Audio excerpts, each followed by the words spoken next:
जब बच्चों ने उसे देखा तो वो इतने भयभीत हो गए कि वे सब भाग खड़े हो गए। भयभीत मतलब हो गया बच्चों।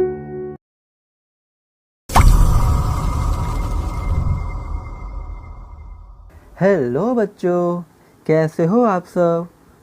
बच्चों, आज हम सब करने वाले हैं क्लास 6 का हिंदी का चैप्टर नंबर 16, जिसका बच्चों नाम है स्वार्थी दानव।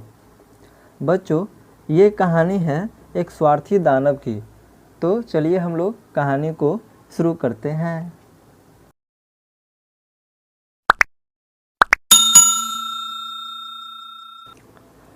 हर रोज़ अपराह्न में जब बच्चे स्कूल से लौटते हैं तो वे एक बाग में जाकर खेला करते थे। अपराह्न मतलब बच्चों हो गया दोपहर।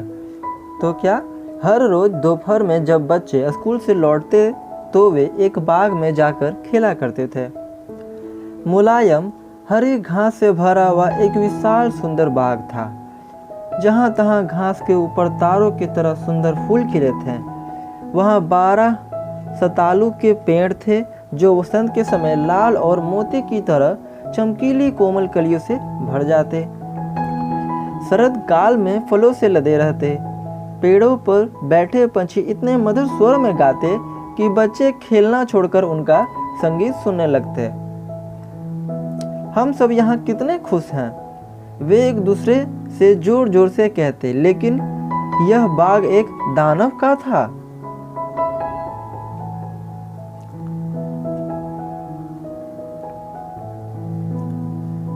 एक दानव लौट कर आया। वह अपने मित्र कौनिस आगरे से मिलने गया था। उसके पास वह 7 वर्षों तक रुक गया था।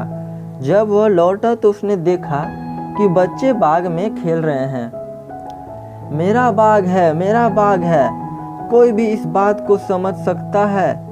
मैं अपने सिवा किसी और को इसमें खेलने नहीं दूंगा, दानव ने कहा।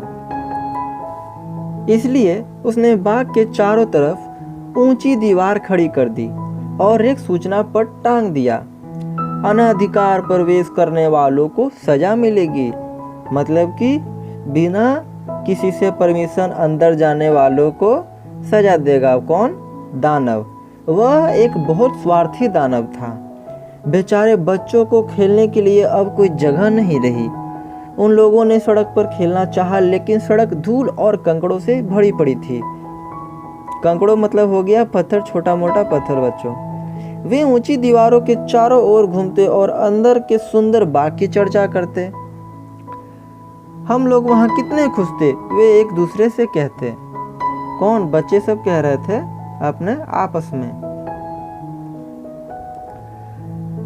वसंत आया। पूरा देश छोटी छोटी कलियों और चिड़ियों से भर गया, लेकिन स्वार्थी दानव के बाग में अभी भी जाड़ा था।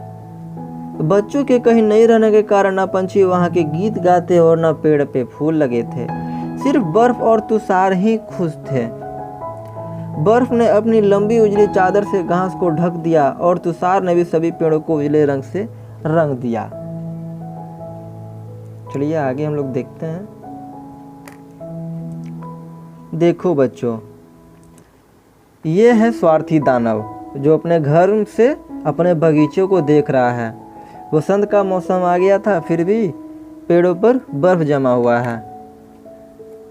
आगे देखते हैं क्या है कहानी में। तब ओला आया। हर रोज वह 3-4 घंटे महल की छत पर बरसता रहा।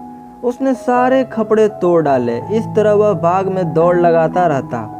उसका रंग धूसर था और उसकी सांस बर्फ जैसी थी।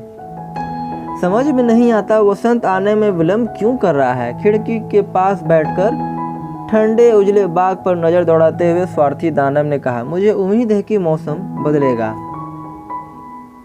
तो देखो, यही जो है खिड़की पर जाकर बाग में देख रहा है और बोल रहा है कि अब तक वसंत का मौसम क्यों नहीं आया। तो यही है बच्चों दानव। तो कहाँ पर थे हम लोग? लेकिन वसंत नहीं आया और न गर्मी आई। शरद ऋतु में हर बाग में सुनहले फल लगे, लेकिन दानव के बाग में कोई फल ही नहीं लगा।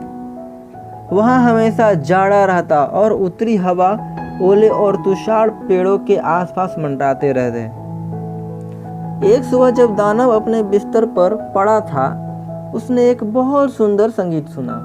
दरअसल एक छोटी लिनेट उसकी खिड़की के बाहर गा रही थी, लेकिन उसने बहुत दिनों से अपने बाग में किसी चिड़िया को गाते नहीं सुना था, इसलिए उसे लगा जैसे वह संसार का सबसे मधुर संगीत हो। अचानक ओले बंद हो गए, उत्तरी हवा का शोर बंद हो गया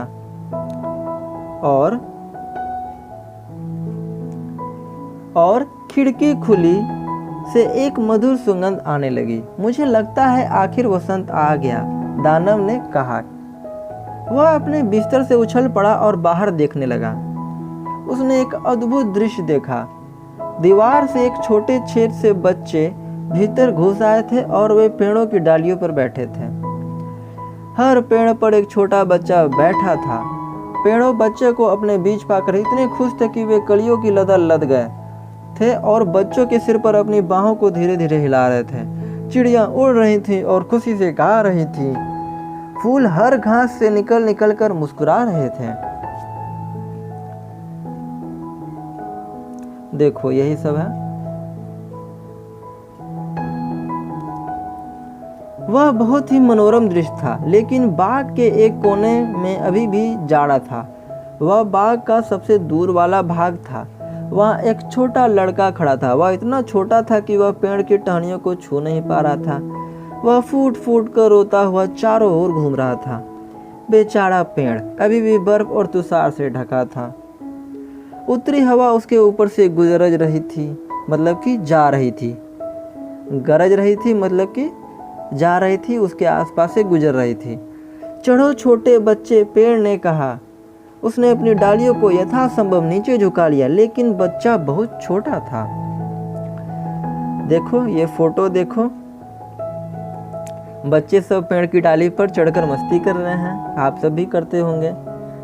दानव ने जब यह देखा कि उसका हृदय पिघल गया। मैं कितना मूर्ख हूं, उसने कहा। अब मुझे पता चला वसंत क्यों नहीं आ रहा था। मैं उस छोटे बच्चे को पेड़ के ऊपर चढ़ा दूंगा, मैं दीवार गिरा दूंगा। ऐसा दानव अपने आप से कह रहा था। मैं दीवार गिरा दूंगा, मेरा बाग हमेशा बच्चे के लिए क्रीड़ा स्थल बन जाएगा। वह सचमुच अपने किए पर बहुत पछता रहा था, मतलब कि अफसोस कर रहा था। तो देखो ये जो छोटा बच्चा है, दानव ने उसको पेड़ पे चढ़ा दिया है। वह नीचे उतरा और धीरे से अगला दरवाजा खोलकर बाग के अंदर गया। जब बच्चों ने उसे देखा तो वो इतने भयभीत हो गए कि वे सब भाग खड़े हो गए। भयभीत मतलब हो गया बच्चों डरना। सब डर गए थे। किसको? ये दानव को, बड़े से दानव को देखकर। बाग में जाड़ा फिर लौट आया। सिर्फ छोटा बच्चा नहीं भागा, क्योंकि उसकी आंखें आंसू से इतनी भरी थी कि वह दानव को आते हुए देख ही नहीं पाया। दानव दबे पांव उसके पीछे गया और उसे धीरे से अपने हाथ में उठाकर पेड़ के ऊपर चढ़ा दिया। तो देखो बच्चों, ये फोटो देखो जिस पर ये जो दानव है एक छोटे से बच्चे को अपने कंधे पर रख के पेड़ पे चढ़ा रहा है। पेड़ तुरंत खिल उठा और चिड़िया आकर गाने लगी। वह छोटा बच्चा अपनी दोनों बाहों को फैलाकर दानव के गले से लिपट गया और उसे चूम लिया। जब दूसरे बच्चे ने देखा कि दानव अब कठोर नहीं रहा, तब वे दौड़ते हुए लौट आए और उनके साथ वसंत भी आ गया। छोटे बच्चों, यह बाग अब तुम्हारा है, दानव ने कहा। उसने एक बड़ा हथौड़ा और दीवार को तोड़ दिया, मतलब कि एक बड़ा हथौड़ा लिया और दीवार को तोड़ दिया। किससे? हथौड़े से। अब दिन भर बच्चे खेलते रहते, शाम को दानव के पास जाकर उसे गुड बाय कहते। लेकिन तुम्हारा छोटा साथी कहाँ है, जिसे कि मैंने पेड़ पर चढ़ाया था? दानव ने पूछा। दानव उससे सबसे अधिक प्यार करता था, क्योंकि उसने उसे चूमा था। हमें पता नहीं, बच्चों ने जवाब दिया। वह कहीं दूर चला गया है। हर रोज अपराह्न, मतलब कि दोपहर में जब स्कूल बंद होता, बच्चे आते और दानव के साथ खेला करते। लेकिन वह छोटा लड़का जिसे दानव बहुत चाहता था, लेकिन वह छोटा लड़का जिसे दानव बहुत चाहता था कभी दिखाई नहीं पड़ा। दानव सभी बच्चों को बहुत प्यार करता था, फिर भी वह अपने छोटे मित्र के लिए तरसता रहता था। वर्ष बीत गए। दानव बहुत बूढ़ा और कमजोर हो गया। वह खेल कूद नहीं कर सकता था, इसलिए वह एक बड़ी आराम कुर्सी पर बैठा रहता। खेलते बच्चों को देखा करता और अब बाग की प्रशंसा करता। वह मेरे बहुत से सुंदर फूल हैं, उसने कहा। क्या कहा?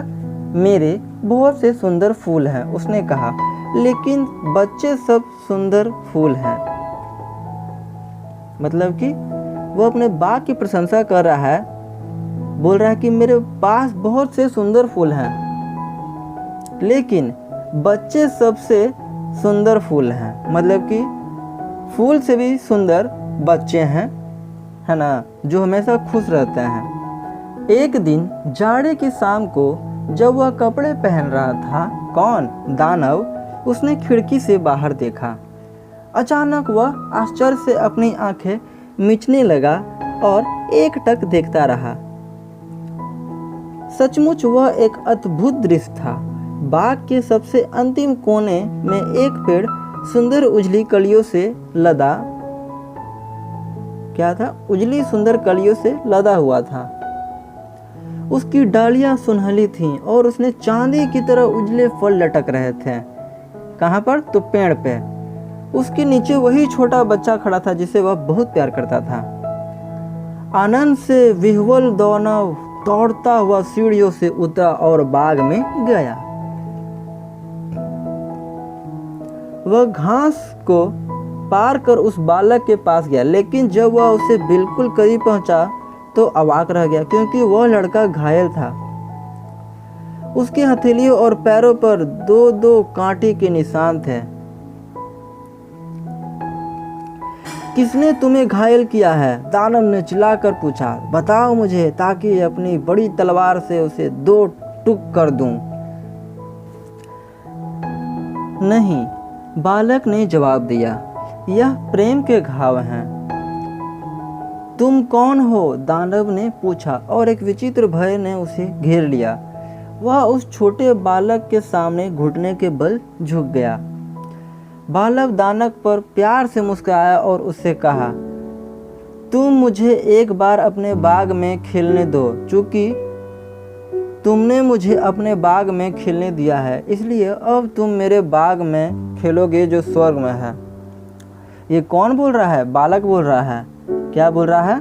कि तुम मुझे एक बार अपने बाग में खेलने दो। चूंकि तुमने मुझे अपने बाग में खेलने दिया है, इसलिए अब तुम मेरे बाग में खेलोगे जो स्वर्ग में है। जब बच्चे उस रोज अपराह्न मतलब दोपहर में पहुंचे तो उसने उस दानव को पेड़ के नीचे मरा पाया और वह कलियों से बिल्कुल ढका हुआ था। तो बच्चे, जो वह छोटा बच्चा था वो भगवान जी थे, और जो दानव था जो बहुत ही अच्छा काम किया था, बच्चों के साथ खेलता था, उसको बाग में बच्चों सबको खेलने देता था, उससे भगवान खुश हो गए और उसको स्वर्ग में ले गए। तो बच्चों, इसी के साथ यह कहानी खत्म होती है, जिसका नाम है स्वार्थी दानव। अब चलिए आगे देखते हैं क्या है। तो इस कहानी के जो लेखक हैं वे हैं ऑस्कर वाइल्ड और अनुवादक हैं प्रो रामजी राय। कुछ शब्दार्थ हैं बच्चों, जैसा पहला है स्वार्थी। स्वार्थी का अर्थ है अपना मतलब निकालने वाला, खुदगर्ज, जो सिर्फ अपने के लिए काम करे वो स्वार्थी है।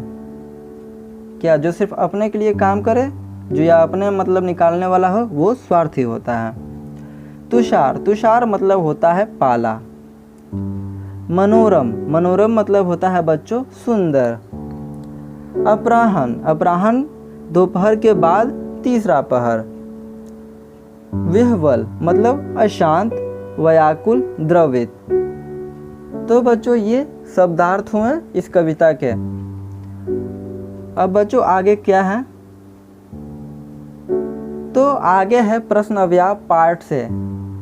तो बच्चों, प्रश्न उत्तर हम लोग इस स्वार्थी दानव के अगले वीडियो में करेंगे। तो बच्चों, अगर यह वीडियो आप सबको अच्छी लगी हो तो वीडियो को लाइक करें, कमेंट करें, शेयर करें और हाँ बच्चों, हमारे चैनल को सब्सक्राइब करना ना भूलें। तो मिलते हैं हम लोग अगले वीडियो में। तब तक के लिए घर पे रहिए और सुरक्षित रहिए।